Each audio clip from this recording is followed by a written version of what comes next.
Hello everyone, welcome to साक्षी's विद्या साधना। इस video lecture में हम पढ़ रहे हैं क्लास 9 हिस्ट्री का chapter 3 Nazism and the rise of Hitler. ये पार्ट 4।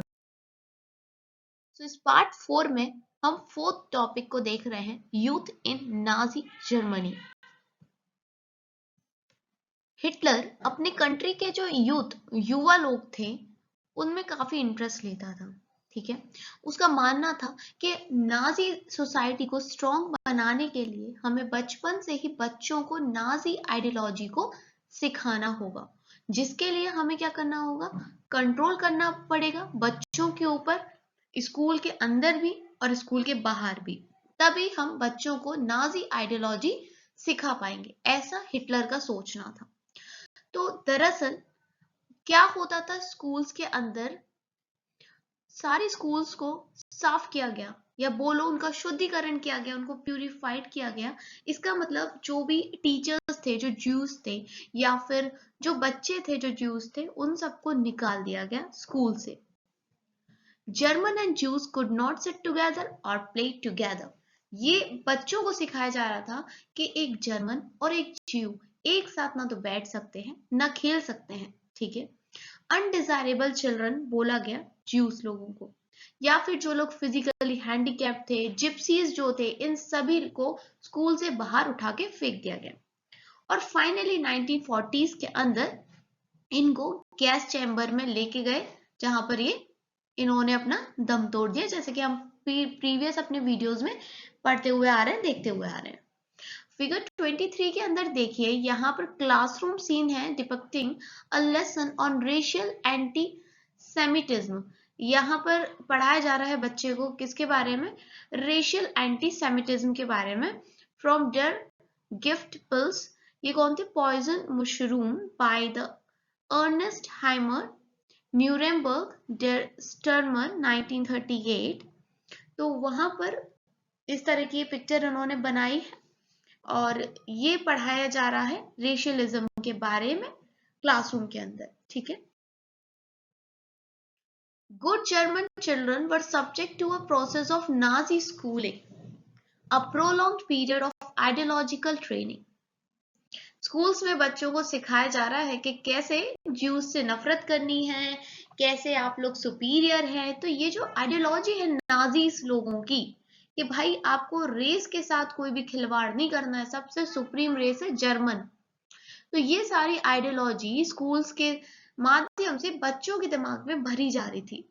स्कूल टेक्स्ट बुक को दोबारा से लिखा गया था नाजी आइडियोलॉजी के अनुसार। रेशियल साइंस, जो रेशियल साइंस थी ना, उसको इंट्रोड्यूस किया गया था इस प्रकार से कि जो नाजीज के आइडियाज है रेस को लेके, उसको जस्टिफाई करे। Stereotypes about Jews were popularised even through math classes. बताओ, मैथ्स क्लासेस को भी नहीं छोड़ा, उसमें भी इसी तरह की सीख बच्चों को दी गई कि हम महान हैं और ज्यूस लोग हमसे नीचे हैं। चिल्ड्रंस को सिखाया जाता था लॉयल होना, सबमिसिव होना और ज्यूस से नफरत करना और हिटलर की पूजा करना। ये सब बच्चों को सिखाया जा रहा था। अब बच्चे तो बच्चे होते हैं, भोले होते हैं, आप जो सिखाओगे बचपन से या जो उनके सामने करोगे वही वो कॉपी करेंगे। इवन जो फंक्शन होता था स्पोर्ट्स का, उसको भी इस प्रकार से दिखाया जाता था जहां वायलेंस हो, एग्रेशन हो। मतलब बचपन से बच्चों के अंदर जहां हम सिखाते हैं कि बच्चों को वायलेंस नहीं करना चाहिए, लड़ना नहीं चाहिए, यहाँ पर नाजी आइडियोलॉजी उनको एग्रेशन सिखा रही है, लड़ना सिखा रही है, हिंसा करना सिखा रही है। हिटलर का मानना था कि जो बॉक्सिंग होती है उससे हम चिल्ड्रन को मजबूत बना सकते हैं, स्ट्रॉन्ग बना सकते हैं, मैस्कुलाइन बना सकते हैं, ऐसा हिटलर का सोचना था। यूथ ऑर्गेनाइजेशंस को रिस्पॉन्सिबल माना गया कि आप भाई एजुकेट करो जर्मन यूथ को और उनके अंदर नेशनल सोशलिज्म की स्पिरिट को फैलाओ। 10 ईयर ओल्ड्स को क्या करना पड़ता था, एंटर करना पड़ता था जंग वॉल में। ये जंग वॉल क्या होता है, तो ये नाजी यूथ का ग्रुप है चिल्ड्रन के लिए जो 14 साल से कम उम्र के होते हैं उनके लिए। At 14 all boys had to join Nazi youth organization। मतलब 14 सालों से छोटे में भी आपको ये आपका बचपन है, लेकिन यहाँ अब आपका कोई बचपन नहीं है। हिटलर क्या कह रहा है, बचपन से ही बच्चों को सिखा दो कैसे नाजी आइडियोलॉजी को फॉलो करना है। तो यहाँ पर इसलिए बच्चों को हिस्सा बना दिया जाता था नाजी यूथ ऑर्गेनाइजेशन का, जहां पर वो लोग को युद्ध में कैसे लड़ते हैं, aggression, violence, condemn democracy and juice को हेट करना, कम्युनिस्ट को हेट करना, जिप्सीज को हेट करना, और जो भी लोग अनडिजायरेबल है, हैंडीकैप्ड है, उनसे सबसे हेट करना यहाँ पर सिखाया जा रहा है। After a period of rigorous ideological and physical training, they joined the labor service usually at the age of 18. अब 14 साल में ये नाजी यूथ ऑर्गेनाइजेशन को ज्वाइन करने के बाद इतना सब कुछ उनके दिमाग में कचड़ा जब वो भर जाता था, उसके बाद 18 साल के होने के बाद वो लेबर सर्विस को ज्वाइन कर लेते थे, ठीक है, एंड सर्व करते थे आर्म्ड फोर्सेस के अंदर, और फिर उसके बाद वो बन जाते थे नाजी ऑर्गेनाइजेशन का हिस्सा। फिगर 24 में भी देखिए, यहाँ पर Jewish teacher and Jewish peoples को स्कूल से बाहर निकाला जा रहा है। देखो ये धक्के मार के इनको बाहर निकाला जा रहा है, इनके मुंह लटके हुए हैं, ये लड़की रो भी रही है, ये सब जूस है। और ये जो ऊपर खड़े होकर नाच रहा है, ऑब्वियस सी बात है ये जर्मन लोग होंगे, जर्मन के बच्चे होंगे। तो यूथ लीग ऑफ नाजीज को फाउंड किया गया था 1922 में, और इसके 4 साल बाद इसका नाम चेंज कर दिया गया, हिटलर यूथ रख दिया गया। यूथ मूवमेंट को एकजुट लाने के लिए नाजी कंट्रोल के अंदर सारे जो यूथ ऑर्गेनाइजेशंस थे उनको सिस्टमेटिकली डिसॉल्व कर लिया गया, और बाद में उनको बैन कर दिया गया था। तो अब हम यहाँ पर सोर्स सी देखने वाले हैं। जितने भी बॉयज होते थे 6 से 10 साल के बीच के, उनको ट्रेनिंग में भेजा जाता था प्रीलिमिनरी ट्रेनिंग के अंदर, जो कि नाजी आइडियोलॉजी को सिखाती थी। एंड देन जैसे ही ट्रेनिंग खत्म होती थी, उनको एक ओथ दिलवाई जाती थी, शपथ दिलवाई जाती थी। In the presence of this blood banner which represents our Fuhrer, I swear to devote all my energies and my strength to the saviour of our country, Adolf Hitler, and I am willing and ready to give up my life for him, so help me God। इस प्रकार की शपथ ली जाती थी कि मैं अपनी जो सेवियर है हमारे देश का, अडोल्फ हिटलर, इसके लिए समर्पित हूँ, और भगवान मेरी हेल्प करो, इस प्रकार का। सोर्स डी के अंदर देखिए, रॉबर्ट ले जो कि हेड थे जर्मन लेबर फ्रंट के, वो क्या बोलते हैं कि हम शुरुआत कर देते हैं जब बच्चा 3 साल का होता है, एंड जैसे ही वो सोचने समझने की उसके अंदर थोड़ी भी कैपेसिटी आती है, हम उसके हाथ में नाजी का जो हमारे झंडा है वो दे देते हैं, वो उस झंडे को हिलाता है, एंड देन फिर वो स्कूल जाने लगता है, हिटलर यूथ। फिर वहां पर से धीरे धीरे वो मिलिट्री सर्विस में आ जाता है। बट जब ये सब कुछ खत्म हो जाता है, हम उसको तब भी छोड़ते नहीं है। इवन जब वो बूढ़ा हो जाता है, तब भी लेबर फ्रंट जो होता है वो पूरी उसकी रिस्पॉन्सिबिलिटी लेता है। मतलब यहाँ पर जब तक आप जिएंगे तब तक जो नाजी आइडियोलॉजी चाहेगी आपको उस अनुसार चलना रहेगा। Jewish children arriving at a death factory to be gases। देखिए ये Jewish children है भाई, कितने मासूम इनके चेहरे हैं, और अभी मौत के करीब जाने वाले हैं। तो बहुत ही ज्यादा क्रूअल भाई, नाजी ये जो हिटलर था बहुत ही ज्यादा क्रूअल, और इसकी आइडियोलॉजी भी बहुत बेकार। ये देखिए फिगर 25 में, desirable children that Hitler wanted to see multiplied. Hitler चाहता था जो प्योर रेस है, उसकी जो प्योर रेस है वो लोग मल्टीप्लाई हो, और बाकी जो दूसरी रेस है वो खत्म हो जाए, उड़ा दो सबको, ये चाहता था हिटलर। फिगर 26 में देखो कितना क्यूट प्यारा बच्चा है, स्वास्तिक का निशान देखने को मिलेगा। A German blooded infant with his mother being brought up from occupied Europe to annex Poland for settlement। तो यहाँ पर ये बच्चा है, ये जर्मनी का ही है, ये साइड में इसकी मम्मी है, इनको यूरोप लेके गए हैं, मतलब यूरोप के पोलैंड के हिस्से में लेके गए हैं ताकि इनका सेटलमेंट करवाया जा सके वहां पर। इसके आगे हम देखेंगे 4.1 the Nazi cult of motherhood.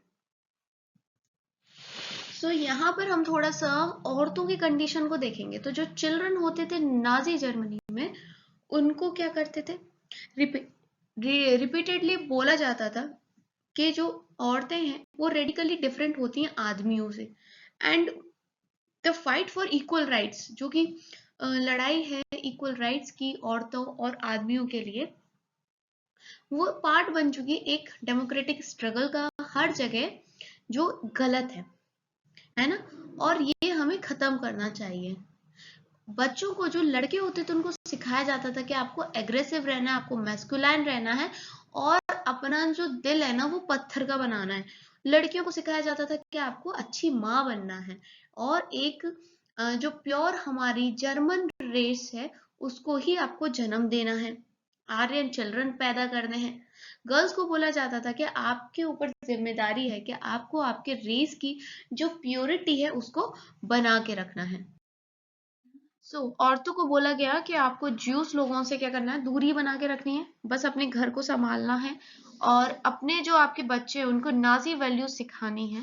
And then उसके बाद जो भी आर्यन कल्चर है या आपकी जो रेस है उसको सिखाना है।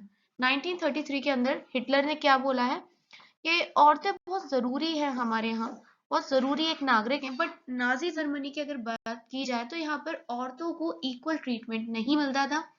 जो औरतें एक डिजायरेबल बच्चा पैदा कर पाती थी उनको तो भाई अवार्ड मिलते थे, और जो अनडिजायरेबल बच्चा करती थी पैदा उनको पनिशमेंट मिलती थी।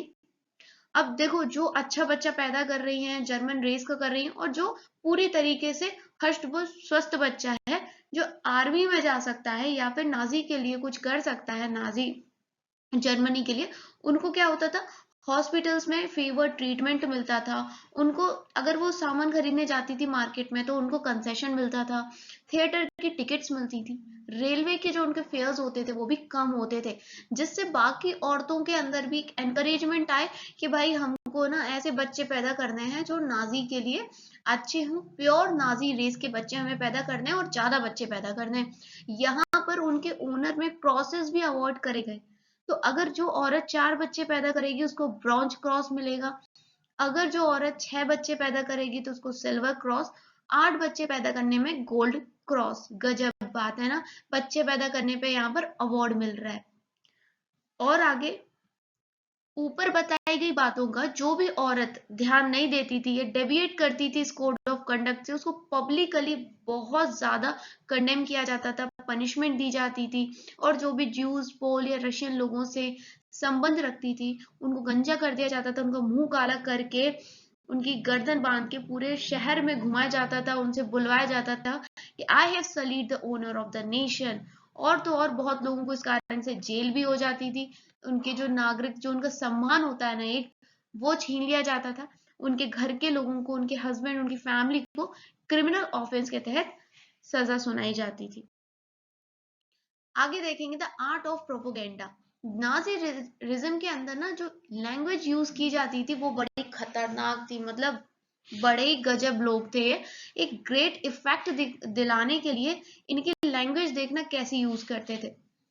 The terms they coined to describe their various practices are not only deceptive, they are chilling. Nazis never used the word kill or murder in their official communication.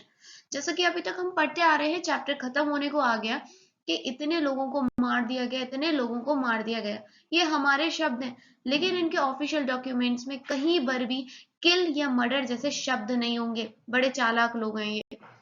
Mass killing को बोला जाता था special treatment, final solution, ठीक है, जो juice के लिए इन्होंने किया। अगर कोई डिसेबल है, भले वो जर्मन रेस का ही हो, जैसा कि मैंने आपको बताया था, भले जर्मन रेस का है लेकिन अगर वो भाई उसके पैर काम नहीं करते, हाथ नहीं काम करते, वो डिसेबल्ड है, तो उसको भी ये मार देते थे। लेकिन क्योंकि वो जर्मन है तो उसको थोड़ी आसान मौत देते थे, जिसको यूथेनेशिया कहते थे। सिलेक्शन और डिसइंफेक्शन। डिसइंफेक्शन आपको पता है, अभी थोड़ी देर पहले मैंने आपको गैस चैम्बर बताया था, तो ये डिसइंफेक्शन वही था। Evacuation means deporting people to gas chamber.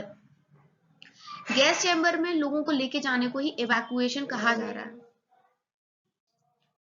Do you know what the gas chambers were called? They were labeled disinfection area and looked like bathrooms equipped with fake shower heads.